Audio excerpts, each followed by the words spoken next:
Bonjour Damien, nous nous retrouvons pour une troisième rencontre qui cette fois-ci est destinée à discuter de la représentation des Français de l'étranger.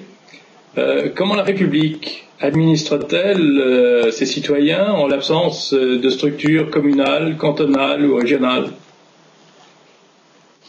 Bonjour Jean-René. Écoute, la France fait beaucoup pour ses compatriotes à l'étranger. Nous sommes un peu plus de 2,5 millions.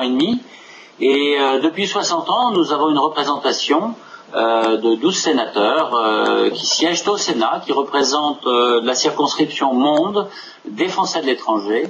Et nous avons également 155 élus ce qui était autrefois le Conseil supérieur des Français de l'étranger, qui a été rebaptisé l'Assemblée des Français de l'étranger, assemblée constituée de 155 élus dont je fais partie depuis 4 ans, et qui a ce rôle de lien entre le gouvernement, les administrations centrales et la population française dans nos circonscriptions respectives.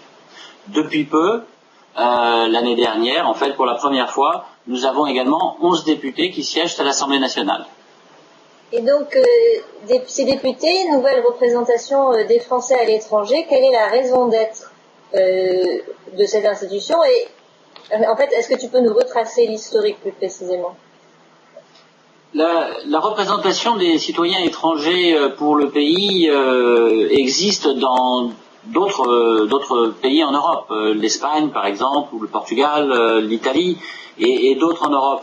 La plupart du temps, c'est une représentation bicamérale au Sénat et à l'Assemblée nationale. Le président Sarkozy, au début de son mandat, a souhaité créer la possibilité pour les Français de l'étranger d'être représentés également donc par 11 députés répartis dans 11 circonscriptions dans le monde. Le Parti socialiste, à l'époque dans l'opposition, avait exprimé de grandes réserves et était plutôt hostile à cette nouveauté. Cela étant, le dispositif a été mis en place. Pour la première fois, nous avons pu voter en juin 2012 pour élire ces 11 députés. Et ces députés vont avoir un rôle et un ancrage extrêmement important, une légitimité locale, puisqu'ils sont élus directement par les concitoyens qui vivent dans la circonscription et sont donc directement redevables devant leurs électeurs de leur travail et de leur mission. Et donc, comment envisages-tu, toi, en qualité de candidat, le rôle du député à l'Assemblée nationale pour les Français de l'étranger? Oui, il est effectivement très important de distinguer deux phases. Une phase capitale et primordiale qui est le travail en commission et à l'Assemblée. Entre autres, je pense en particulier au moment de la négociation du vote du budget, puisque chaque année on s'aperçoit que les fonds alloués aux Français de l'étranger, à l'action extérieure de l'État, au ministère des Affaires étrangères sont en nette diminution. La deuxième chose et la deuxième phase importante passe par un contact direct avec les électeurs et avec tous les Français qui vivent dans la circonscription, car n'oublions pas que nous sommes élus au suffrage universel direct, contrairement aux sénateurs, et que nous sommes à ce titre redevables de nos actions et être à l'écoute des Français de l'étranger dans notre circonscription au quotidien. Donc le député travaille en amont, connaît son terrain, sa circonscription, est redevable, et un élément important, c'est qu'il participe au vote du budget. D'où tout l'avantage, Stéphanie, d'avoir quelqu'un qui connaît le terrain et d'avoir une personne qui, depuis plus de 17 ans maintenant, rencontre nos compatriotes, vit au quotidien leurs difficultés et les challenges auxquels ils ont à faire face. Ce qui permet, dans le cadre de projets de loi, dans le cadre de rédaction d'amendements, de pouvoir être efficace immédiatement et de pouvoir tout de suite être concret pour défendre nos concitoyens qui vivent ici en Amérique du Nord.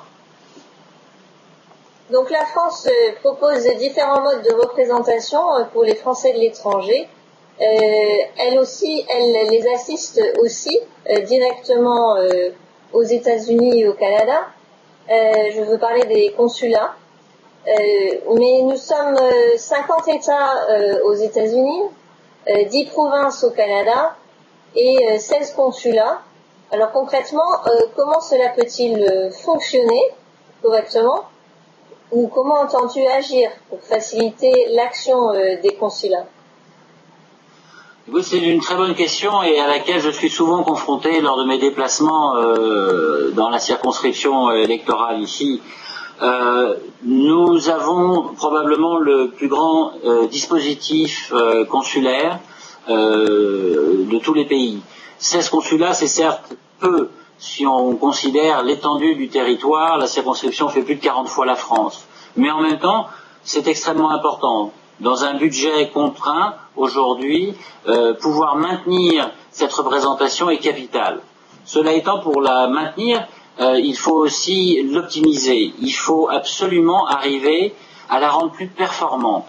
Il faut que les services qui soient rendus rapidement pour la satisfaction du personnel qui travaille au consulat, mais également pour la satisfaction de nos concitoyens qui parfois doivent faire 2-3 jours de voiture pour prendre un rendez-vous. La principale démarche et préoccupation de nos compatriotes vis-à-vis du consulat, ce sont les démarches administratives. Passeport, carte d'identité, renouvellement de carte d'immatriculation consulaire, mise à jour d'un carnet de livret de famille, acte notarié. Pour cela, il faut prendre rendez-vous. Ces rendez-vous sont gérés aujourd'hui dans la plupart des consulats par un logiciel qui est totalement désuet, qui ne fonctionne pas et qui rend malheureux et les Français qui cherchent à rentrer en contact avec le consulat et les employés, les fonctionnaires qui travaillent dans ces consulats et qui se rendent bien compte qu'ils ne parviennent pas à répondre avec satisfaction à l'ensemble des demandes. Donc je pense qu'il y a un travail à faire déjà sur la mise à jour de ce logiciel. D'autre part, les Français qui vivent ici, au Canada, aux États-Unis, nous avons des contraintes quotidiennes, familiales, professionnelles, des déplacements. On ne peut pas imposer un 8h, 11h ou un 9h midi quotidien pour l'accueil des salariés, des Français qui viennent, qui sont à la recherche de rendez-vous. Je pense qu'il faut donc offrir une flexibilité le matin, l'après-midi de temps en temps, et pourquoi pas un samedi matin par mois, mettons le premier samedi matin par mois, avoir une permanence consulaire exclusivement pour les Français qui ont justement ce besoin et ces demandes d'actes administratifs. Enfin, je crois qu'on en a beaucoup parlé, l'Assemblée des Français de l'étranger s'est énormément mobilisée dessus. Nous souhaitons que soit déployé ce fameux dispositif mobile, qui sont ces valises qui permettent de prendre les empreintes génétiques nécessaires bioéthiques pour mettre sur les passeports. Mais pour faire cela, il faut dégager du temps, il faut à coût constant parvenir à libérer du temps pour qu'un agent consulaire puisse effectuer de façon très concrète, très directe, en contact avec la population française sur l'ensemble du territoire, ses tournées et faciliter grandement la vie de nos compatriotes à chacun de ces déplacements pour éviter à nouveau ces 2 ou 3 jours de travail. Nous regrettons que seulement 2 ou 3 machines soient mises en place pour le moment.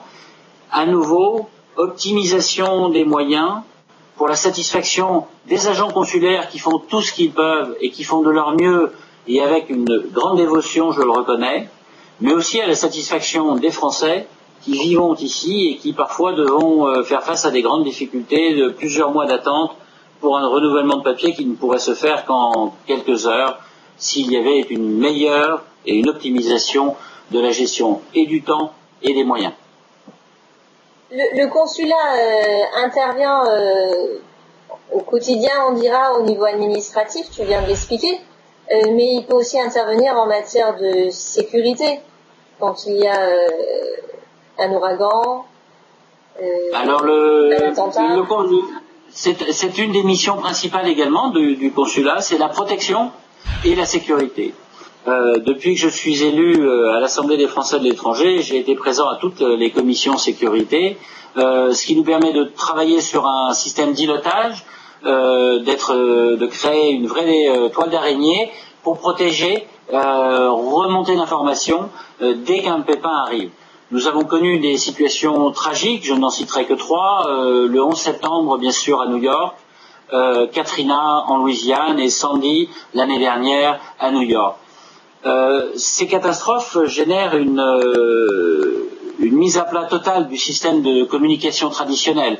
Donc pour cela, il faut absolument mettre un système de réseautage pour avoir des nouvelles de nos compatriotes le plus vite possible, développer des moyens de communication par la mise à disposition pour les chefs d'îlots de téléphones satellitaires et avoir à nouveau ce réflexe de communauté pour pouvoir aider et informer le consulat. Mais le consulat a fait des progrès, entre autres suite au 11 septembre, dans la prise de conscience de cet aspect qui pour moi est important. En tant que membre de la commission sécurité à l'AFE, la protection de nos concitoyens doit être une priorité du gouvernement et sans contrainte budgétaire.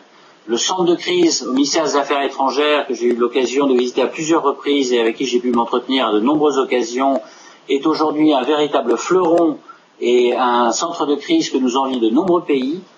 Il est indispensable de maintenir un budget important pour que la protection des Français de l'étranger, qu'ils soient au Mali, au Liban, aux États-Unis ou au Canada, ne soit pas soumise à des contraintes budgétaires comme semble le faire de temps en temps, ou en tout cas l'annoncer, le ministre actuel des Affaires étrangères. Et j'en fais une priorité à l'Assemblée nationale. Tu viens de mentionner un mot important dans ta référence sur la sécurité. Tu as parlé de la communauté qui se retrouve autour du consulat et qui doit se mettre en mouvement aussi, enfin aider et soutenir. Est-ce que tu peux nous parler du rôle du tissu associatif au sein de la communauté des Français de l'étranger? Mais écoute Stéphanie, oui, c'est pour moi un élément de passion. Depuis plus de 15 ans, je suis très impliqué dans le milieu associatif. Ces 4 dernières années, en tant qu'élu à l'Assemblée des Français de l'étranger, j'ai pu constater le dynamisme de l'Union des Français de l'étranger dans de nombreuses villes et dans de nombreux États.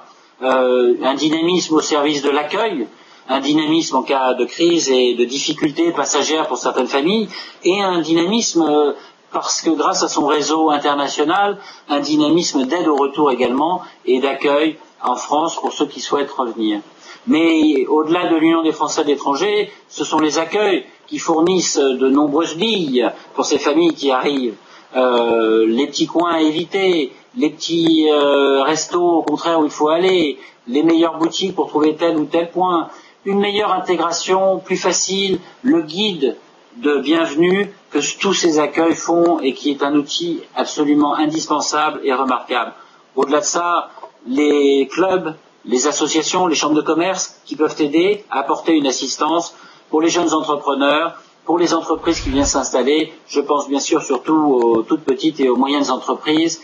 Et là, ce tissu-là, c'est celui-là qui fait vivre la France ici, à l'étranger, c'est celui-là qui donne tout son sens à cette communauté française, au dynamisme de cette communauté française qui vient s'installer en Amérique du Nord. Damien, merci, Stéphanie. Je crois qu'on a fait le tour de la question. Oui, merci. C'est bon. Je pense que c'était un excellent exposé qui montre à quel point la démocratie au quotidien entre un grand pays comme la France et des citoyens répartis dans le monde entier comme nous le sommes n'est pas une mince affaire. Ça demande une organisation très structurée, très solide, beaucoup d'argent, et puis des gens qui ont l'âme et la volonté de se battre pour leurs concitoyens, comme Damien Régnard, pour lequel on vous invite à voter. Merci. Merci, à bientôt.